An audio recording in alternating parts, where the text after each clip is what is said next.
नमस्कार दोस्तों, हम बात करने वाले हैं एक ऐसी टेक्नोलॉजी के बारे में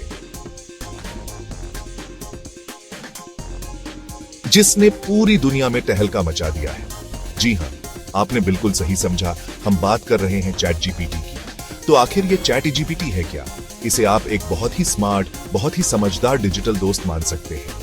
ये एक ऐसा कंप्यूटर प्रोग्राम है जिससे आप किसी भी विषय पर बात कर सकते हैं, सवाल पूछ सकते हैं और ये आपको इंसानों की तरह ही जवाब देता है। ये आपके लिए कविता लिख सकता है, ईमेल ड्राफ्ट कर सकता है, आपके होमवर्क में मदद कर सकता है या फिर बस यूं ही आपसे बातें कर सकता है। ये सब कुछ टेक्स्ट के जरिए होता है, जैसे आप किसी दोस्त से चैटिंग कर रहे हैं। सोचिए, आपके पास एक ऐसा असिस्टेंट है जो कभी थकता नहीं, कभी सोता नहीं और जिसके पास दुनिया भर की जानकारी है। चैट जीपीटी बिल्कुल वैसा ही है। तो दोस्तों, अब सवाल उठता है कि चैट जीपीटी इतना सब कुछ कर कैसे लेता है? इसके पीछे जो टेक्नोलॉजी है उसे कहते हैं लार्ज लैंग्वेज मॉडल या शॉर्ट में LLM। चलिए इसे आसान भाषा में समझते हैं। लैंग्वेज मॉडल का मतलब है एक ऐसा कंप्यूटर प्रोग्राम जिसे इंसानी भाषा सिखाने के लिए ट्रेन किया गया है, और लार्ज का मतलब है बहुत बड़ा। तो लार्ज लैंग्वेज मॉडल एक बहुत ही बड़ा और शक्तिशाली प्रोग्राम है जिसे बहुत सारी, मतलब बहुत ही ज्यादा मात्रा में टेक्स्ट और डेटा पढ़ाकर ट्रेन किया गया है। आप कल्पना कर सकते हैं कि इसने इंटरनेट पर मौजूद लगभग सारी किताबें, लेख, वेबसाइट्स और विकिपीडिया पढ़ रखी हैं। चलिए दोस्तों, अब थोड़ा और गहराई में चलते हैं और समझते हैं कि यह ट्रेनिंग होती कैसे है। LLMs को ट्रेन करने के लिए जिस टेक्नोलॉजी का इस्तेमाल होता है उसे डीप लर्निंग कहते हैं। डीप लर्निंग आर्टिफिशियल इंटेलिजेंस का ही एक हिस्सा है जो इंसानी दिमाग के काम करने के तरीके से प्रेरित है। जैसे हमारे दिमाग में लाखों करोड़ों न्यूरॉन्स होते हैं जो एक दूसरे से जुड़े होते हैं और जानकारी को प्रोसेस करते हैं, वैसे ही डीप लर्निंग में आर्टिफिशियल न्यूरल नेटवर्क्स का इस्तेमाल होता है। ट्रेनिंग का पहला कदम होता है डेटा इकट्ठा करना। चैट जीपीटी जैसे मॉडल्स के लिए इंटरनेट से भारी मात्रा में टेक्स्ट डेटा लिया जाता है। इसमें किताबें, लेख, वेबसाइट्स, सोशल मीडिया पोस्ट सब कुछ शामिल होता है। शुरुआत में वह बहुत गलतियां करता है। वह अजीब और बेमतलब के वाक्य बनाता है, लेकिन हर गलती से वह कुछ सीखता है। यहीं पर ट्रेनिंग का असली जादू शुरू होता है। जब भी मॉडल कोई गलती करता है तो उसके न्यूरल नेटवर्क में मौजूद अरबों पैरामीटर्स को थोड़ा थोड़ा एडजस्ट किया जाता है। यह प्रक्रिया लाखों करोड़ों बार दोहराई जाती है। हर बार मॉडल टेक्स्ट पढ़ता है, भविष्यवाणी करता है, अपनी गलती को चेक करता है और अपने पैरामीटर्स को सुधारता है। अब आप सोच रहे होंगे कि यह सब सुनने में तो बहुत अच्छा लगता है, लेकिन असल जिंदगी में इसका क्या काम है? तो दोस्तों, चैट जीपीटी और इसके जैसे AI मॉडल्स हमारी डेली लाइफ का हिस्सा बनते जा रहे हैं और कई बार हमें इसका पता भी नहीं चलता। इसका सबसे आम उदाहरण है कस्टमर सर्विस चैटबॉट्स। अब कई वेबसाइट्स पर आपको ऐसे चैटबॉट मिलते हैं जो आपके सवालों के तुरंत जवाब देते हैं। पहले के चैटबॉट्स बहुत सीमित होते थे, लेकिन अब चैट जीपीटी जैसी टेक्नोलॉजी से लैस चैटबॉट आपके सवालों को बेहतर समझते हैं और ज्यादा मददगार जवाब दे सकते हैं। दूसरा बड़ा उदाहरण है भाषा का अनुवाद। गूगल ट्रांसलेट जैसे टूल्स अब और भी ज्यादा शक्तिशाली हो गए हैं। ये AI मॉडल्स की मदद से सिर्फ शब्दों का अनुवाद नहीं करते, बल्कि पूरे वाक्य के भाव और संदर्भ को समझकर उसका अनुवाद करते हैं। कंटेंट बनाना इसका एक और बहुत बड़ा उपयोग है। बहुत से लेखक, मार्केटर्स और सोशल मीडिया मैनेजर्स अब कंटेंट आइडियाज के लिए, ब्लॉग पोस्ट लिखने के लिए, ईमेल का ड्राफ्ट बनाने के लिए या सोशल मीडिया कैप्शंस तैयार करने के लिए चैट जीपीटी का इस्तेमाल कर रहे हैं। इसके अलावा शिक्षा के क्षेत्र में भी इसका बहुत बड़ा योगदान है।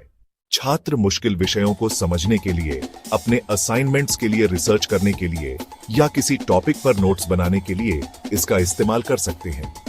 प्रोग्रामर्स इसका इस्तेमाल कोड लिखने, गलतियों को ढूंढने और नई प्रोग्रामिंग भाषाएं सीखने के लिए कर रहे हैं। संक्षेप में, चैट जीपीटी एक मल्टीपर्पज टूल है जो हमारी रोजमर्रा की जिंदगी के कई पहलुओं को आसान, तेज और बेहतर बना रहा है।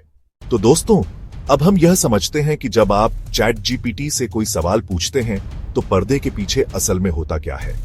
यह प्रक्रिया 2 मुख्य चरणों में होती है। पहला, आपके सवाल को समझना और दूसरा, उसका जवाब बनाना। जब आप अपना सवाल टाइप करके एंटर दबाते हैं तो सबसे पहले मॉडल आपके लिखे हुए टेक्स्ट को छोटे छोटे टुकड़ों में तोड़ता है, जिन्हें टोकन कहा जाता है। इसके बाद ट्रांसफॉर्मर आर्किटेक्चर का एनकोडर हिस्सा काम पर लगता है। इसका काम है आपके सवाल में हर टोकन यानी शब्द के मतलब और उसके संदर्भ को समझना। उदाहरण के लिए, अगर आप पूछते हैं एप्पल का नया फोन कौन सा है, तो यह समझ जाएगा कि यहाँ एप्पल का मतलब सेब फल नहीं बल्कि टेक्नोलॉजी कंपनी है। एक बार जब मॉडल आपके सवाल को पूरी तरह से समझ लेता है तो दूसरा चरण शुरू होता है, जवाब बनाना। इसके लिए डिकोडर हिस्सा काम करता है। डिकोडर एनकोडर से मिली समझ का इस्तेमाल करके शब्द दर शब्द एक जवाब बनाना शुरू करता है। यह एक बहुत ही सोची समझी प्रक्रिया है। हर कदम पर मॉडल लाखों संभावनाओं में से सबसे अच्छे शब्द को चुनता है ताकि जो जवाब बने वह व्याकरण की दृष्टि से सही हो, आपके सवाल से संबंधित हो और पढ़ने में स्वाभाविक लगे। दोस्तों, हर टेक्नोलॉजी की तरह चैट जीपीटी के भी अपने फायदे और नुकसान हैं। यह एक बहुत ही शक्तिशाली टूल है और इसका सही इस्तेमाल करना बहुत जरूरी है। चलिए पहले इसके फायदों पर एक नजर डालते हैं। इसका सबसे बड़ा फायदा है जानकारी तक तुरंत पहुंच। आप किसी भी विषय पर सवाल पूछ सकते हैं और आपको सेकंडों में एक व्यवस्थित और समझने में आसान जवाब मिल जाता है। यह समय बचाता है और सीखने की प्रक्रिया को बहुत तेज कर देता है। इसके अलावा यह रचनात्मकता को भी बढ़ावा देता है। अगर आप किसी आइडिया पर अटक गए हैं तो चैट जीपीटी आपको नए दृष्टिकोण और सुझाव दे सकता है। लेकिन दोस्तों, सिक्के का दूसरा पहलू भी है। इसकी कुछ सीमाएं और खतरे भी हैं। सबसे बड़ी सीमा यह है कि यह गलत जानकारी दे सकता है।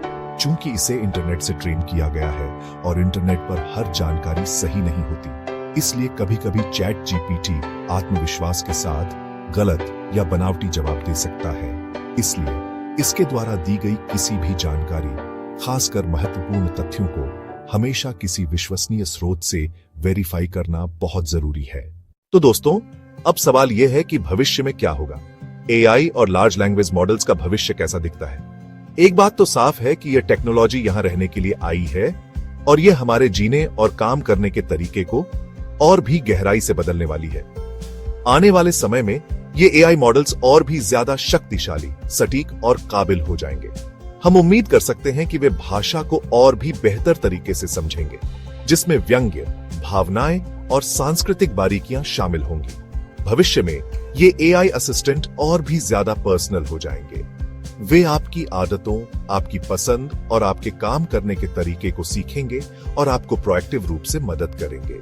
हालांकि जैसे जैसे ये मॉडल्स ज्यादा शक्तिशाली होंगे, उनके नैतिक और सामाजिक प्रभाव के बारे में सोचना और भी जरूरी हो जाएगा।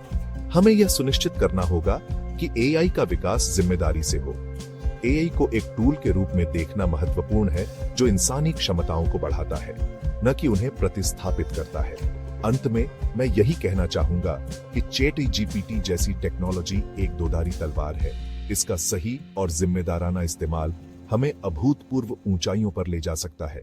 इसका सही इस्तेमाल करने के लिए हमेशा क्रिटिकल थिंकिंग का प्रयोग करें। इसके दिए गए जवाबों पर आंख बंद करके भरोसा न करें, खासकर जब बात महत्वपूर्ण तथ्यों की हो। इसे एक सहायक के रूप में उपयोग करें, न कि अपनी सोच के विकल्प के रूप में। अपनी रचनात्मकता और ज्ञान को बढ़ाने के लिए इसका लाभ उठाएं। अगर हम इन बातों का ध्यान रखें तो हम यह सुनिश्चित कर सकते हैं कि एआई का भविष्य मानवता के लिए उज्जवल और लाभकारी हो।